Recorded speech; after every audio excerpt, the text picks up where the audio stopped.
नमस्कार दोस्तों। सिर्फ एक बार आप सोचकर देखिए कि आप अकेले हैं, आप समुद्र में हैं, आपके पास कोई खाने पीने की आइटम नहीं है, सर पे छत नहीं है, आप कितने दिन ज़िंदा रह सकते हैं? हमें सोचते हुए भी ये डर लगता है। लेकिन आज हम जिस शख्स की बात करने जा रहे हैं, वो शख्स 1 या 2 दिन नहीं, बल्कि पूरे 438 दिनों तक बिना कोई खाने पीने की आइटम, ना सर पर छत, ना कोई बंदा ना बंदे की जात, प्रशांत महासागर में गुम हो जाता है और पूरे 14 महीनों के बाद जिंदा किसी टापू पर पहुंच जाता है। जी हाँ दोस्तों, हम बात कर रहे हैं जो सैल्वाडोर एल्ब्रिंगा की, जिन्होंने अनजाने में ही एक वर्ल्ड रिकॉर्ड बना दिया है, जिसको कि कोई चाहकर भी तोड़ नहीं सकता। तो इस कहानी की शुरुआत होती है मैक्सिको से। मैक्सिको के एक छोटे से शहर में रहने वाले जोस सैल्वाडोर एल्ब्रिंगा की। जोस एक मछुआरा था और पिछले 15 सालों से वो मछली पकड़ने का काम कर रहा था। और फिर आता है वो दिन जिस दिन से उसकी ज़िंदगी ही बदल जाती है। दोस्तों, ये बात है 17 नवंबर 2012 की, जब जोस अपने दोस्त कोडोबा के साथ मछली पकड़ने के लिए घर से निकलते हैं। इनके पास 2 या 3 दिन का ही खाना पीना था, क्योंकि ये अक्सर 2-3 दिनों में वापस आ जाया करते थे। और इनके पास 7 मीटर लंबी इनकी एक बोट थी, जिस पर कोई छत मौजूद नहीं थी, और एक मछली जमा करने वाला कंटेनर बॉक्स था। और बस इतना सा ही सामान लेकर यह प्रशांत महासागर में अपने तट से 120 किलोमीटर दूर निकल जाते हैं। दोस्तों, बता दूं कि प्रशांत महासागर इतना बड़ा है कि हमारी पृथ्वी पर जितनी भी ज़मीन है, अगर उसको पूरी को मिला लिया जाए और प्रशांत महासागर में उसको फिट कर दिया जाए, तब भी इतनी जगह बच जाएगी कि हिंदुस्तान जैसे 10 बड़े मुल्क आराम से उसमें समा जाएंगे। हमारी सोच से भी काफ़ी ज़्यादा बड़ा है पैसिफिक ओशन, और इसका क्षेत्रफल लगभग 16.5 करोड़ किलोमीटर है। वापस आते हैं कहानी पर। पहले दिन तो ये दोनों दोस्त काफ़ी मछलियाँ पकड़ते हैं, और दूसरे दिन जब ये मछलियाँ पकड़ रहे होते हैं, तब अचानक से एक भयंकर तूफ़ान आ जाता है, और फिर ये मछलियाँ छोड़ किनारे की तरफ भागते हैं। और जब किनारा सिर्फ 20 किलोमीटर ही बचा था, तब इनकी बोट ख़राब हो जाती है, और फिर तेज़ लहरें और हवाएं इनको बीच समुद्र के ले जाती हैं, और ये अपना रास्ता भटक जाते हैं।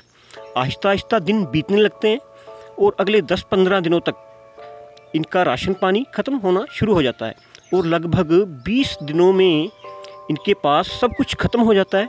अब समुद्र का पानी पिया नहीं जा सकता। दोस्तों, समुद्र के 1 गिलास पानी में लगभग 1 केजी जितना नमक पाया जाता है, इतना खारापन होता है उसमें। इसलिए इन बेचारों को मेंढक मछली पकड़कर, जो कश्ती में इनकी आकर कोई परिंदा बैठ जाए उसको पकड़ लेते थे, और उसका खून पीकर दिन काटने लगते हैं, और उसका कच्चा मांस खाकर जीना पड़ता है। आहिस्ता आहिस्ता दिन गुजरते हैं। इन दिनों में इनको दूर से बड़े बड़े समुद्री जहाज़ गुजरते हुए दिखाई देते थे, पर इनकी नाव इतनी छोटी थी कि इतने बड़े महासागर में वो दिखाई ही नहीं देती थी। और ना ही इनके पास कोई ऐसा फ्लेयर गन होती है, ऐसी ना तो कोई इनके पास आइटम थी जो चला देते और कोई इनको देख पाता। बेचारे चिल्ला चिल्ला कर थक जाते, और फिर चुप होकर एक दूसरे को देखने लग पड़ते। और लगभग 30 या 40 दिन के बाद अब ना तो कच्चा मांस खाया जा रहा था, और ना ही समुद्र का पानी पिया जा रहा था। फिर इन्होंने अपना पेशाब पीना शुरू कर दिया था। पानी के नाम पर अब सिर्फ पेशाब पीकर ही जिंदा रहने की नौबत आ गई थी। उस वक्त जोस सैल्वाडोर की उम्र लगभग 37 साल की थी, और उनका दोस्त कोडोबा वो 20 साल का था। कम उम्र होने की वजह से कोडोबा हौसला छोड़ता जा रहा था और बहुत कमज़ोर भी हो गया था। और फिर एक सुबह जोस देखता है कि उसका दोस्त हिल भी नहीं पा रहा। वह उसे खूब हिलाता है, खूब चिल्लाता है, लेकिन कोडोबा मर चुका था। और उसके मरने के बाद भी जोस उससे बातें करता रहता था कि घबराओ मत, कि हम एक दिन ज़रूर घर पहुंच जाएंगे। और अब कोडोबा की लाश भी सड़ने लग पड़ी थी। तब उसको एहसास होता है कि ऐसे तो वो पागल हो जाएगा, और फिर 4 दिन के बाद वह अपने दोस्त की लाश को महासागर में फेंक देता है और खूब रोता है, और खुद से वादा करता है कि अब मैं आखिरी सांस तक लड़ूंगा। आहिस्ता आहिस्ता दिन महीनों में बदलना शुरू हो जाते हैं, और जोस खून पीकर और कच्चा मांस खाकर जैसे तैसे दिन काटने लगता है। एक दिन जब जोस लेटा हुआ था, तब उसको बादलों की गड़गड़ाहट सुनाई देती है, और वो बहुत खुश हो जाता है और तभी बारिश शुरू हो जाती है। तब वो मछली पकड़ने वाले कंटेनर को भर लेता है और जो भी उसके पास आइटम थी जिसमें कि पानी आ सकता था उसने सबको भर लिया। उन सब को भरने रख लिया है और काफ़ी महीनों के बाद उसने खूब सारा पानी पिया था।